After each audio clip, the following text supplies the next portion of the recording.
ماشاء اللہ لا حول ولا قوۃ الا باللہ العلی العظیم۔ اعوذ باللہ من الشیطان الرجیم۔ بسم اللہ الرحمن الرحیم۔ الحمد للہ وکفی والصلاۃ والسلام علی الذین اصطفی۔ اما بعد فرب اشرح لی صدری ویسر لی امری واحلل عقدۃ من لسانی یفقہوا قولی وقل رب ادخلنی مدخل صدق واخرجنی مخرج صدق واجعل لی من لدنک سلطانا نصیرا۔ بسم اللہ وباللہ وتوکلت علی اللہ۔ قال اللہ تبارک و تعالی فی سورۃ البینہ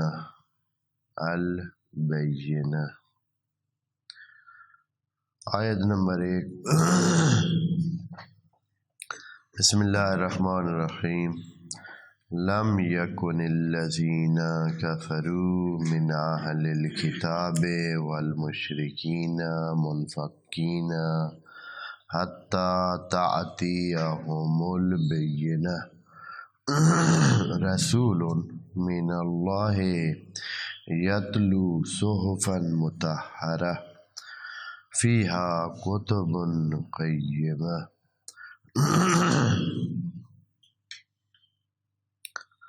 وما تفرق الذین اوتوا الکتاب الا من بعد ما جاءتهم البینہ وما امروا الا لیعبدوا اللہ مخلصین لہ الدین حنفاء ویقیموا الصلاۃ ویؤتوا الزکاۃ وذلک الدین القیمہ۔ ان الذین کفروا من اہل الکتاب والمشرکین فی نار جہنم خالدین فیہا اولئک ہم شر البریہ۔ ان الذین آمنوا وعملوا الصالحات اولئک ہم خیر البریہ جزاؤہم عند ربہم جنات عدن تجری من تحتہا الانہار خالدین فیہا ابدا رضی اللہ عنہم ورضوا عنہ ذلک لمن خشی ربہ۔ صدق اللہ العظیم۔ سورہ البینہ بھی باقی سور کی طرف کلام الہی ہے، اثرات رکھتی ہے اور تلاوت کے اثرات اپنے ہیں اور معانی کے اثرات اپنے ہیں۔ ایک بات ہم سب جانتے ہیں کہ تلاوت کے جو اثرات ہیں ان کی تاثیر بڑھانے کے لیے معانی کا جاننا بہتر ہے۔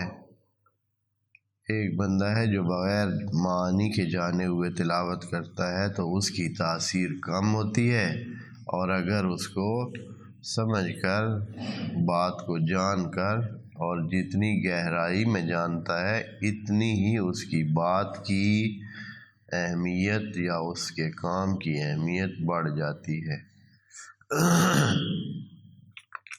یہ چیز نظر میں رکھ کر انشاءاللہ پہلے ہم سورہ البینہ کے کچھ صرف تلاوت کے جو فوائد ہیں یا صرف سورت کے استعمال کے یا اس کو بطور تعویذ استعمال کے جو فوائد ہیں وہ ذکر کر دیتے ہیں۔ نبی کریم سے منقول ہے اور روایت ہوا ہے کہ یہ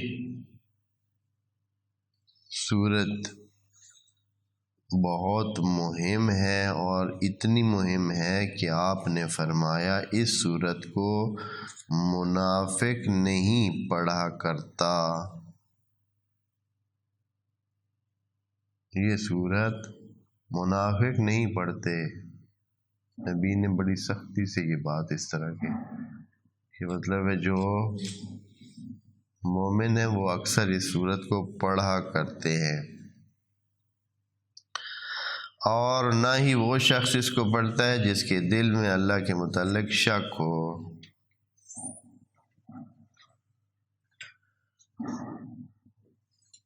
اور اگلی بات جو یہ کہی ہے کہ جب سے خدا کریم نے زمین و آسمان کو خلق کیا ہے تو فرشتگان سماوی اس صورت کو ورد کے طور پر پڑھتے ہیں۔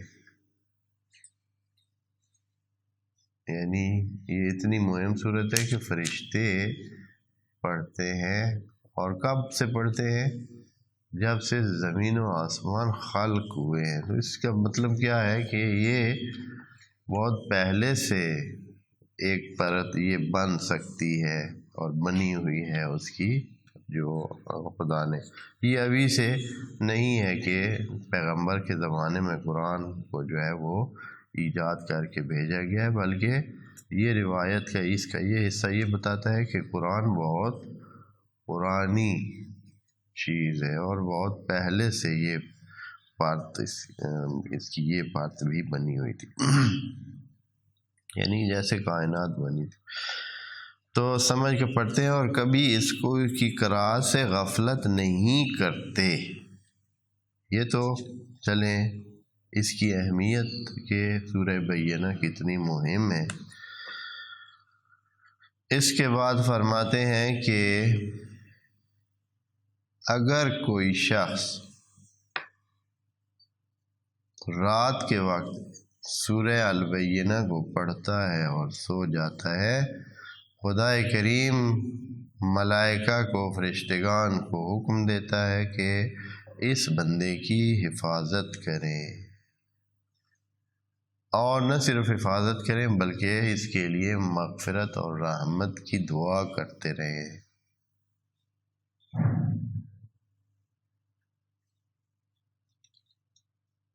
اور اس کا جو جب مغفرت کی اور رحمت کی دعا کریں گے فرشتگان صبح تک اس کے لیے، تو یقیناً اس کو فائدہ ہوگا۔ اور اس کے علاوہ اگر کوئی دن کے ٹائم اس کو پڑھے تو جن چیزوں پہ سورج کی روشنی پڑتی ہے جتنی تعداد ان کی ہوگی اتنے ثواب اس شخص کو ملیں گے اس سورت کو پڑھنے سے دن کے ٹائم۔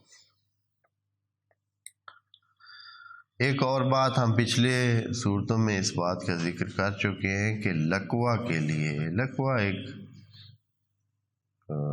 جسمانی نقص ہے، جب بیماری ہے کہ انسان کے چہرے میں کا بیلنس جو ہے وہ برقرار نہیں رہتا ہے، توازن نہیں رہتا ہے، اور چہرہ جو ہے وہ ٹیڑھا ہو جاتا ہے اور کنٹرول سے باہر ہو جاتا ہے، اس کا جو سامنے کا نظام ہے اور اس کا توازن ہے۔ تو اس کا علاج بھی بہرحال علاج بھی بہت سارے کرتے ہیں، اور جیسے کہ باقی بیماریوں کوشش کی جاتی ہے، لیکن اس کا علاج بھی ظاہراً اس قسم کا فکس علاج کوئی ابھی تک ایسے نہیں ظاہر ہوا۔ تو اس کے علاج کے لیے اس طریقہ کار یہ ہے کہ سورہ البینہ کو نئے برتن میں لکھا جائے، اور جیسے کہ وہ صورت بھی اسی طرح تھی اس برتن میں، نئے برتن میں لکھ کر جس کو لقوہ ہو وہ اس برتن میں دیکھے۔ یہ کوئی اس میں سے پانی پھیر کے پینے والی بات نہیں ہے، بلکہ کیا کرے، اس برتن کو لکھا ہوا رکھے اپنے پاس، یا یہ ہے کہ اپنے آس پاس میں، اور اس کو بار بار کیا کرے، تھوڑی دیر کے بعد پھر سے اس کو دیکھے، اس میں نظر کرے اس صورت کے لکھے ہوئے۔ اس کا جو ہے انعکاس اس پر یہ ہوگا کہ انشاءاللہ وہ اس کی یہ مرض اور بیماری ختم ہو جائے گی۔ انشاءاللہ۔ اب ایک اور مسئلہ ہے، بعض اوقات چور ڈھونڈنا جو ہے وہ مشکل ہو جاتا ہے۔ کوئی چیز چوری ہو جاتی ہے، بندے بھی باہر سے تو آئے نہیں ہوتے وہی آس پاس کے یا اسی ادارے کے بندے ہیں، یا اسی جگہ مثلاً 20-25 بندے رہتے ہیں، کوئی چیز کسی کی گم ہو گئی ہے، چوری ہو گئی ہے، ہاں پتہ نہیں چل رہا ہے، مان بھی کوئی نہیں رہا ہے، تو اس کا طریقہ جو ہے نا یہ بتا رہے ہیں کہ سورہ البینہ کو کسی روٹی پر لکھ لیں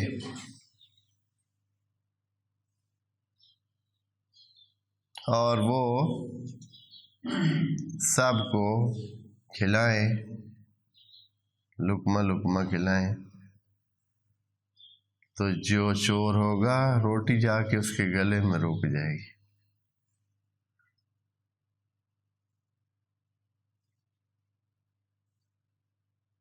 اور روٹی اس کے گلے میں پھنس جائے گی، اور پتہ چل جائے گا کہ یہی صاحب ہے۔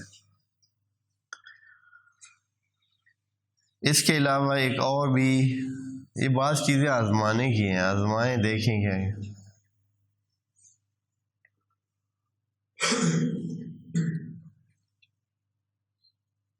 اگر یہ بھی چور پکڑنے کے لیے، پھر اگر آپ ایک انگوٹھی رکھیں درمیان میں اور چور کا نام، یقیناً یہ اس چور کی بات ہو رہی ہے جو ایک خاص، ہمیں پتہ ہے کہ سارے یہاں اتنے ہی بندے رہتے ہیں، باہر سے کوئی نہیں آیا ہے، تو چور کا نام لے کر، یعنی ابھی چور کا تو پتہ نہیں ہے، اس کا مطلب یہ ہے کہ ہر بندے جو مشکوک ہیں، 10 ہیں، 12 ہیں، 14، ان کا نام لے کر یہ سورت پڑھی جائے اور انگوٹھی سامنے رکھی جائے، اس پر پھونکا جائے، انگوٹھی حرکت میں آ جائے گی، اپنی جگہ سے ہلے گی اگر چور اس میں شامل ہوا تو۔ پھر اس کا طریقہ یہ کرتے ہیں کہ مثلا 10-20 بندے ہیں، 10 بندوں کا نام لے کر سورت کو پڑھیں، پتہ چل جائے گا کہ ان 10 میں ہے یا نہیں، ٹھیک ہے۔ پھر ان 10 میں سے 5-5 کر کے ان پر پڑھیں، پھر پتہ چل جائے گا کہ ان 5 میں ہے یا نہیں، اور پھر آخر میں وہ بندہ سامنے آ جائے۔ اس طرح انگوٹھی حرکت میں آ جائے گی اگر یہ صورت پڑے۔ حرکت کا مطلب یہ ہے کہ اپنی جگہ سے ایسے تھوڑی سی، ایسے معمولی سی حرکت، ایسے ہو جائے گی، ایسے ہو جائے گی، یا تھوڑی سی ہل جائے گی۔ یہ آپ کو پیر بھی بنانے کا ایک وہ ہے، آگے آپ نے کیا کیا سلسلے کرنے ہیں، باقی آپ کی اپنی، ہاں جی اس پر ہے۔ اور البتہ عوام الناس آگے اتنے لا علم ہیں کہ اتنی بھی کافی ہے، یہ بھی کام کر جاتی ہے، اتنی پیری بھی چل جاتی ہے۔ تو آگے جو عوام ہے وہ بہت بہت پیچھے ہے، خدا کی پناہ ہے، اور اسی وجہ سے ابھی بہت سارا نظام اسی طرح کیا ہے چل رہا ہے، کچھ بھی نہیں ہے، کچھ بھی، صرف ان کی چالاکی اور ان کی وہ جو ڈھٹائی ہے، اور وہ جو ان کے اندر وہ اس بات کی جرت موجود ہے کہ وہ یہ کام کر رہے ہیں، تو اللہ ایسے نہیں کہ یہ کچھ ان کے پاس ہے، کوئی ایسے قابل قادر کوئی چیز ان کے پاس ہے، یہ جو کام اس قسم کے کر رہے ہیں اور لوگوں سے خوب جو ہے پیسے حاصل کر رہے ہیں، ان کا ایک کاروبار کا سلسلہ ہے۔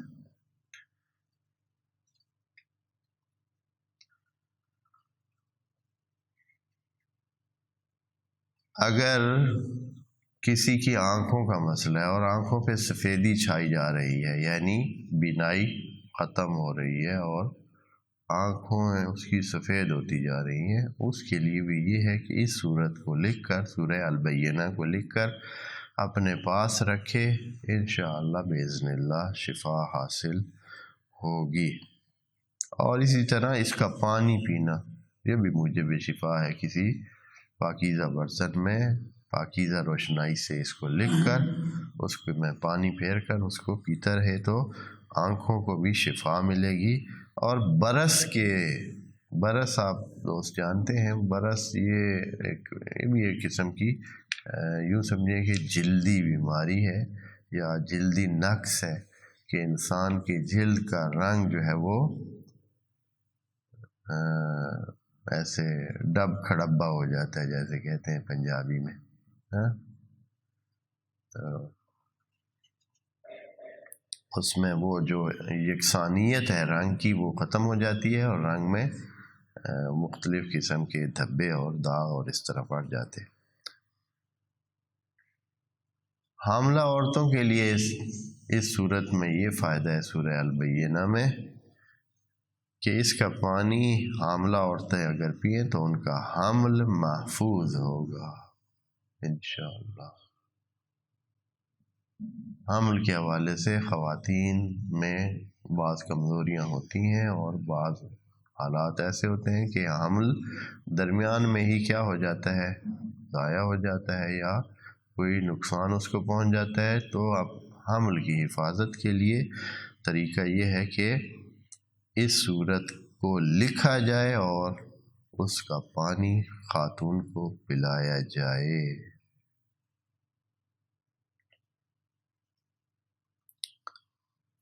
بہت سے دردوں میں انسان مبتلا ہوتے ہیں، تو یہ صورت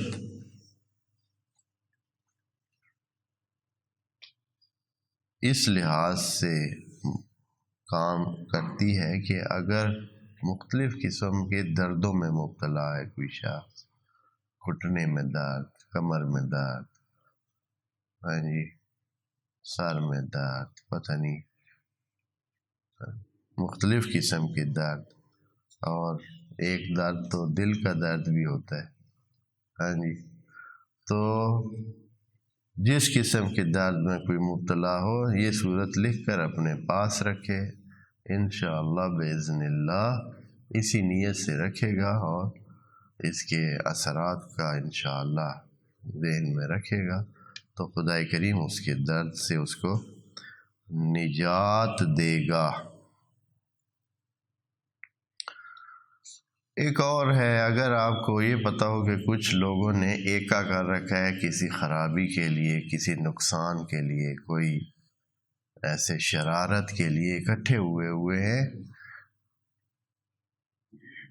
اور انہوں نے مل کر کوئی خرابی کا پلان بنا رہے ہیں، تو آپ چوک میں سے ایسے جیسے چوراہا ہوتا ہے، کوئی بھی چوک چوراہا جہاں سے لوگوں کو گزر ہوتا ہے، وہاں سے تھوڑی سی مٹی اٹھائیں اور مٹی پر یہ سورہ البینہ پڑھیں اور پھر وہ مٹی اس گروہ کی طرف چھڑک دیں، اس گروہ کی طرف یا اس ٹولے کی طرف جو اکٹھا ہوا ہے کہ کوئی غلط کام کرے، چاہے مثلا ڈاکہ ماریں یا چوری کریں یا کسی کو نقصان پہنچائیں یا کسی جگہ پہ حلہ بولنے کا وہ سوچ رہے ہیں، تو اس کا نتیجہ یہ ہوگا کہ وہ کیا ہو جائیں گے، آپس میں ہی لڑ پڑیں گے اور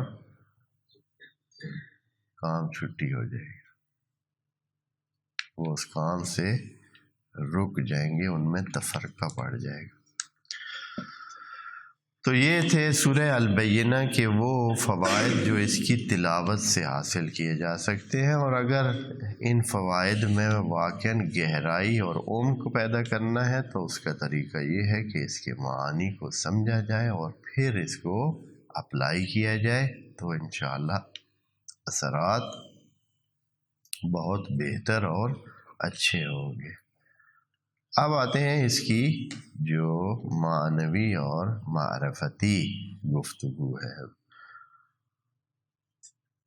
تو یہ صورت جو ہے مفسرین میں اس بات میں بھی اختلاف ہوا ہے کہ یہ مکی صورت ہے یا مدنی صورت ہے، چونکہ اس میں مضمون میں اہل کتاب کا ذکر ہے تو بعض مفسرین نے یہ سمجھا ہے کہ یہ مدینہ میں نازل ہوئی ہے، کیونکہ مکہ میں بھائی صرف مشرکین تھے، اور مدینہ میں آ کر اہل کتاب سے اور ان سے جو حضرت عیسیٰ کے ماننے والے اور حضرت موسیٰ کے ماننے والے تھے، ان کے ساتھ سامنا صرف مدینہ میں ہوا ہے۔ یہ خیال کر کے انہوں نے یہ کہا ہے کہ یہ مدینہ میں نازل ہونے والی صورت ہے، اس لیے کہ یہاں کچھ اہل کتاب کا ذکر بھی ہے۔ حالانکہ ایسے نہیں ہے، تاریخی طور پر بھی مکہ میں صرف مشرکین نہیں تھے، اہل کتاب بھی بہت پہلے سے اس بات میں لگے ہوئے تھے کہ ان کو اپنی کتابوں کے ذریعے، اپنے جو ان کے علماء تھے ان کے ذریعے یہ بات پہنچی ہوئی تھی کہ اسی ایریا میں ایک نبی نے آنا ہے۔ اور پہلے بھی میں دوستوں کو بتا چکا ہوں کہ اہل یہود نے تو اس پورے حجاز میں اپنے قلعے بنائے ہوئے تھے، قلعے اور فوجی چھاونیاں جسے کہتے ہیں۔ قلعے اس وقت کے معنی فوجی چھاونی کا ہی معنی ہے۔ انہوں نے فوجی چھاونیاں قائم کی ہوئی تھیں اس بنیاد پر کہ کیا نبی آخر الزمان نے ادھر آنا ہے اور ہم اس کے ساتھ مل کر دین کی مدد کریں گے۔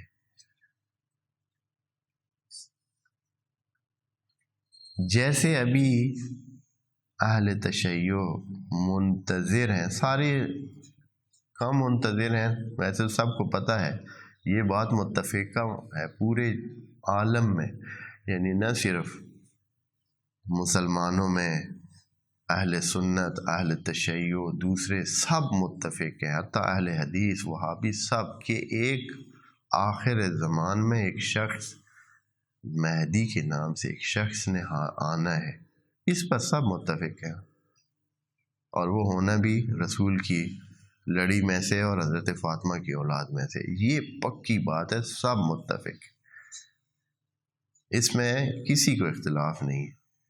اختلاف اس کی تفصیلات میں ہے کہ مثلا اہل تشیع قائل ہے کہ وہ پیدا ہو چکے ہیں اور غائب ہیں منظر سے،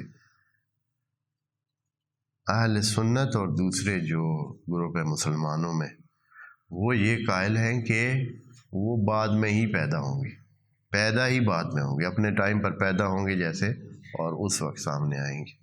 یہ اختلاف یا اس طرح کے کوئی چھوٹے موٹے اختلاف ہیں۔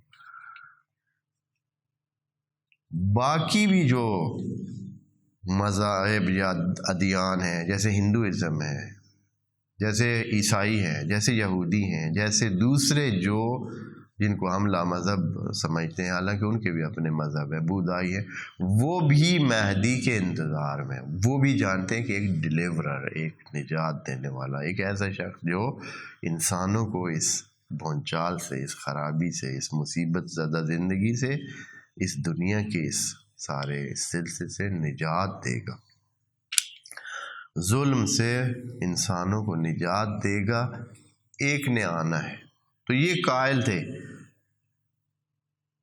یہود کو یہ پتا تھا کہ یہ نبی آنے والا ہے، انہوں نے بڑی شدت کے ساتھ اس پورے علاقے میں فوجی چھاونیاں بنائی ہوئی تھیں نبی کی مدد کے لیے، کہ نبی آئیں گے ہم ان کے ساتھ ان کا ساتھ دیں گے۔ جیسے کہ ابھی اہل تشیع کیا کر رہے ہیں، نعرے لگا رہے ہیں کہ ہم اجل فی فرج مولانا ہے، اے امام زمان آ آ آ، کوئی تیاری ہے؟ کاکھ کی بھی نہیں ہے۔ وہ ان اہل یہود کی تیاری دیکھیں، قلعہ خیبر جو آپ سنتے ہیں، قلعہ خیبر وہ اسی مقصد کے لیے بنا ہوا تھا کہ نبی کی حمایت کی جائے، اس کے علاوہ ان کی چھوٹی چوکیاں جو ہیں وہ بہت پورے حجاز میں پھیلی ہوئی تھی، جہاں انہوں نے دیر کے نام سے چھوٹے چھوٹے سلسلے بنائے ہوئے تھے کہ کیا ہے کہ جس ایریا میں بھی ہے حضرت آئیں گے تو ہم ان کے ساتھ مل کر کیا کریں گے، جہاد کریں گے اور دین کو آگے بڑھائیں گے۔ لیکن جب وہ آئے، نبی آئے، تو پھر انہوں نے کہا ہے کہ چلے گی تو نبی کی، انہوں نے اپنے طے کیے ہوئے تھے کہ اس طرح ہوگا، پھر ہمارے بلے بلے ہو جائے گی، ہم یوں کریں گے، ہم وہ کریں گے، ہم دیکھ لیں گے، ہم ان کو بھی دیکھ لیں گے، ہم ان کو بھی دیکھ لیں گے۔ اور جیسے ابھی کئی مومن ہیں دوسرے مذاہب والوں کہتے ہیں کہ امام آئیں گے تو پھر ہم آپ کو دیکھ لیں گے۔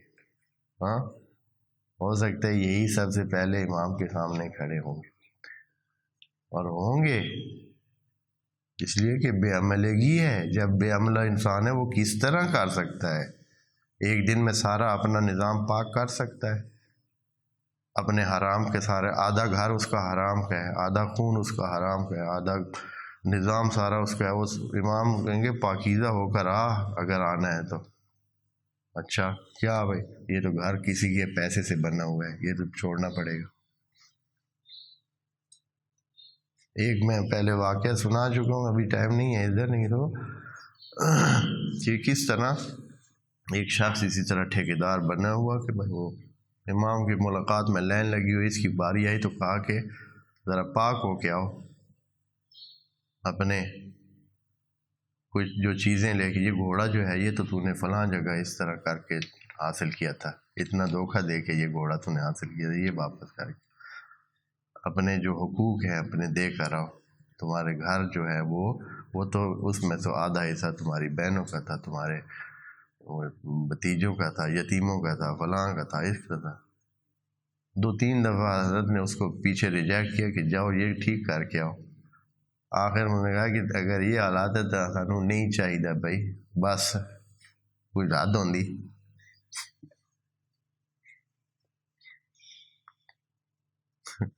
کئی تسی نپٹ جڑا یہ خواب دیکھ رہا تھا بندہ، جب جاگا تو جس نے یہ پہلے باتیں بتائی تھی کہ بھائی نہ اتنی دعائیں کریں، آپ کا تیاری نہیں ہے، آپ کی تیاری نہیں ہے، اس کو انہوں نے مسجد سے نکال دیا تھا۔ تو بہرحال یہ حالات ان یہودیوں کے ہوئے تھے، انہوں نے یہ موجود تھے اور تیاری میں تھے، اور اسی کی وجہ سے ہی حضرت مطلب نے نبی کو شہر سے باہر بھیج دیا تھا۔ شہر سے جو باہر بھیجا تھا دودھ پلانے کا، یہ دودھ پلانے کا تو ایک بات ہے کہ بھائی دودھ پلانے کے لیے بھیج دیا تھا، اصل میں ان کا مقصد یہ تھا کہ یہ بچہ جو کہ نبوت کے آثار اس میں ہیں، اور یہ ہے کہ اسی طریقے سے جو علامتیں بتائی گئی ہیں، تو یہ ان لوگوں کی نظر میں ہے۔ وہ کب سے ٹٹول رہے تھے کہ کب اور کدھر پیدا ہوگا یہ بچہ، کہ ہو سکتا ہے پھر اس طرح وہ اس کو نقصان بھی پہنچ سکتا تھا۔ تو حضرت نے اس کو کیا کیا، کچھ سال مدینہ سے، مکہ سے ہی دور بھیج دیا تاکہ یہ اصل نظروں میں رہے ہی نہیں، اس لیے کہ نبوت، نبی کی جو زندگی کا طریقہ کار یہ تھا وہ پہلے سے ہی ایسے لگتا تھا کہ ان میں وہ آثار اور نورانیت اور سلسلے واضح طور پر موجود تھے کہ یہی نبی ہے۔ اور حضرت مطلب خود جو ہے وہ ایک موحد بندے تھے، اور وہ دین حنیف پر، حضرت ابراہیم کے دین پر تھے، اور ایسے ان چیزوں کی طرف ان کی سمجھ تھی، جیسے کہ ان کے بہت سارے دوسرے حالات سے پتہ چلتا ہے۔ اب جب یہ صورتحال ہے تو یہ صورت مکہ میں ہی ظاہراً نازل ہوئی ہے، اور خدائے کریم ان مشرکین کے انکار اور ان اہل کتاب جب آئے ہیں حضرت، تو اس کے بعد جب انہوں نے توحید کا اعلان کیا کہ بھئی یہ بھی چھوڑیں، یہ بھی چھوڑیں، یہ رسم غلط ہے، یہ بات غلط ہے، یہ بھی، تو یہ ان چیزوں میں مصروف تھے، اسی قسم کے کام کر رہے تھے۔ لوگوں کا مال خوب جو ہے یہ اہل یہود کے جو مذہبی بڑے تھے وہ یہ سارے کام کر رہے تھے، تو ان کو چھوڑنا مشکل تھا۔ جیسے کہ مشرکین بھی اپنے زیادہ تر یہ سرکردہ افراد جو ہے یہ مخالفت کیوں کر رہے تھے نبی کی؟ سمجھدار بندے تھے، ایک بات ٹھیک تھی، معجزہ ان کے سامنے تھا، نبی کے حرکات سکنات، ان کا اخلاق، ان کی اچھائیاں، ان کے سارا ایک نیک کردار، ایک بہترین انسان اور اچھی بات، نہ کسی کو نقصان پہنچانے والا، نہ کبھی جھوٹ بولنے والا، ہاں، اور وہ بات کہہ رہا تھا تو پھر بھی نہیں کیوں مان رہے تھے؟ وجہ یہ تھی کہ کیا ہوتا ہے، منافع کا ٹکراؤ، منافع کا ٹکراؤ ہوتا ہے تو ہم ابھی بھی، ہمارا جب بھی مسئلہ ہوتا ہے، ایک طرف خدا ہوتا ہے، ایک طرف ہمارے ظاہری نفع کی بات ہوتی ہے، تو ہم کیا کرتے ہیں؟ اکثریت انسانوں کی اس نفع کو ترجیح دیتے ہیں اور خدا کے راستے کو کیا کر دیتے ہیں؟ چھوڑ دیتے ہیں، جھوٹ بول لیتے ہیں تاکہ وہ جو ابھی اس کا نفع ہے وہ محفوظ رہے، اور خدا کے راستے کو چھوڑ دیتے ایک چھوٹی سی چیز کے لیے۔ تو ان کے لیے تو بڑی سرداریاں تھیں، وہ تو سردار تھے، وہ بہت سارے ان کے سلسلے آ رہے تھے، بہت سارے مسائل ان کے تھے، تو وہ نہیں مان رہے تھے۔ تو اس لیے یہ صورت زیادہ تر رجحان اس میں یہ ہے کہ یہ صورت کیا ہے؟ مکہ میں نازل ہوئی۔ خدا کریم یہ ان کو کہہ رہے ہیں، مشرکین کو اور اہل کتاب کو، کہ آپ لوگ کہتے ہیں نا کہ ہم اپنے دین کو چھوڑ دیں گے، جب نبی آئیں گے تو ہم نبی کی مانیں گے، اور پھر اپنے یہ جو سلسلے ہمارے، ہم ان کو چھوڑ دیں گے، ہم ایسے ہی بلا وجہ اپنے دین سے ہٹنے والے نہیں ہیں۔ اس لیے کہ یہ جو اہل کتاب تھے یہ ان کو کہتے تھے، مشرکین کو، کہ آپ بتوں کی پوجا نہ کریں، اللہ کی پوجا کریں، اور ہمارے نبی عیسیٰ اور موسیٰ پر ایمان لے آئیں، اور پھر آپ ادھر ایک نبی آنے والا ہے اس پر ایمان لے آئیں۔ تو آگے سے وہ جواب دیتے تھے کہ آپ لوگ ان کو چھوڑیں اور کیا کریں، جو چیز ہم اپنا رہے ہیں آپ ادھر یہ کریں۔ اس قسم کا آپس میں ان کی چپکلش رہتی تھی، مقابلہ، جیسے مذہبی مقابلہ ہوتا ہے نا، کہ وہ کہتے ہیں کہ ہم ٹھیک ہیں آپ ادھر آ جائیں، اور یہ سمجھتے ہیں کہ وہ دوسرے سمجھتے ہیں کہ وہ ٹھیک ہیں، اور وہ کہتے ہیں آپ ادھر آ جائیں۔ جیسے ابھی مذہبوں میں یہ نہیں ہے، بالکل ایسے ہی چل رہا ہے نا، مسلمان سمجھتے ہیں کہ باقی سارے غلط ہیں، ان کو چاہیے کہ کدھر آ جائیں، اور وہ جو ان مذہبوں پہ وہ سمجھتے ہیں کہ مسلمان غلط ہیں اور ان کو چاہیے کہ ادھر آ جائیں۔ یا اسی طرح خود اس میں مسلمانوں کے اندر اہل حدیث سمجھتے ہیں کہ باقی سارے غلط ہیں، ان کو یہ ہونا چاہیے، اس طرح آنا چاہیے، اور یہ سمجھتے ہیں کہ وہ غلط ہیں، ان کو ادھر آنا چاہیے۔ ایک دوسرے کے مقابلہ اسی طرح جاری نہیں ہے، ہاں، ایک دوسرے کو کہہ رہے ہیں۔ اچھا، اب کون صحیح ہے یہ تو خدا کریم طے کرے گا، اور کچھ حالات طے کریں گے بعد میں انشاءاللہ۔ تو وہاں یہ لوگ، خدا کریم ان کو کہہ رہے ہیں کہ اس وقت جب ابھی نبی نہیں آئے تھے تو آپ لوگ یہ کہتے، اب آ گئے تو اب پھر کیوں کافر ہو رہے ہیں آپ لوگ؟ اب کیوں نہیں مان رہے نبی کی؟ پہلے تو آپ کہتے تھے کہ نبی آئیں گے تو ہم مان جائیں گے، اور اب جو ہے نبی آ چکے ہیں اور پھر بھی مان نہیں رہے۔ تو پھر خدا کریم ان کو جہنم کی بشارت یا وہ جو خبر سناتا ہے اس آیت میں۔ دیکھیں، کہتے ہیں بسم اللہ الرحمن الرحیم، لم یکن الذین کفروا، یہ جو کفر برت رہے ہیں نا، ہاں، یہ جو ابھی کافر باقی رہ گئے نبی کے آنے کے بعد بھی، نہیں تھے یہ لوگ، البتہ سارے نہیں، من اہل الکتاب والمشرکین، کچھ تو اہل کتاب اور مشرکین مسلمان ہو گئے تھے نا، کچھ مشرک جو پہلے مشرک تھے بعد میں مسلمان ہو گئے تھے، ہاں، بہت سارے یہ جو تھے اصحاب پیغمبر، یہ سارے کیا تھے؟ پہلے مشرک تھے، تو بعد میں کیا ہو گئے؟ مسلمان ہو گئے، اور اب مسلمان تھے۔ یا اہل کتاب میں سے بھی بہت سارے مشرک تھے، بہت سارے یہ تھے کہ اپنی اس جو بھی مانتے تھے، ہاں، حضرت عیسیٰ کو مانتے تھے اور ساتھ شریک بناتے تھے، یا حضرت موسیٰ کو، تو یہ ان میں سے بہت سارے ہو گئے تھے لیکن کچھ نہیں بھی ہوئے تھے. اب کتنی تعداد تھی یہ تو نہیں بتایا جا سکتا، لیکن جو نہیں ہوئے اور ابھی بھی کفر پرور تھے، یہ پہلے کیا کہتے ہیں؟ لم یکن منفکین، یہ جدا نہیں ہونا چاہتے تھے اپنے دینوں سے. کب تک؟ حتی تأتیہم البینۃ، کہ جب تک کہ کوئی پکی دلیل ہمارے پاس آئے، کوئی پکی حجت آئے، کوئی بینہ آئے، کوئی گواہی آئے خدا کی طرف سے. کیا گواہی آئے؟ یہ بدل ہے اس سے، رسول، ایک رسول آئے. بینہ کیا ہو؟ ایک رسول ہو. من اللہ، اور وہ آئے بھی کس سے؟ اللہ کی طرف سے آئے. کیا کرے؟ یتلو صحفا مطہرہ، جس کے ہاتھ میں پاکیزہ کتابیں ہوں، پاکیزہ صحیفے ہوں. یتلو یعنی تلاوت کرے، صحفا مطہرہ پاکیزہ صحیفے. اور کیسے؟ فیہا کتب قیمہ، اس میں بڑی پیڑھی پکی باتیں ہوں، کسے کہانیاں نہ ہوں. کیا ہو؟ پکی پیڑے قوانین اور سلسلے مستحکم قسم کے قوانین ہوں. کتب یعنی مکتوبات، قوانین. قیمہ یعنی قیمت والے، یعنی پیڑے استحکام والے. قیمت جو ہے وہ استحکام ہوتا ہے اصل میں. اصل قیمت جو ہوتی ہے نا، قیمت کا معنی ہوتا ہے استحکام. اس کی قیمت کتنی ہے، یعنی اس کا استحکام، مالی استحکام کتنا ہے، یہ اصل میں تھا. بعد میں قیمت بطور پرائس یا یہ کے طور استعمال ہونے لگا.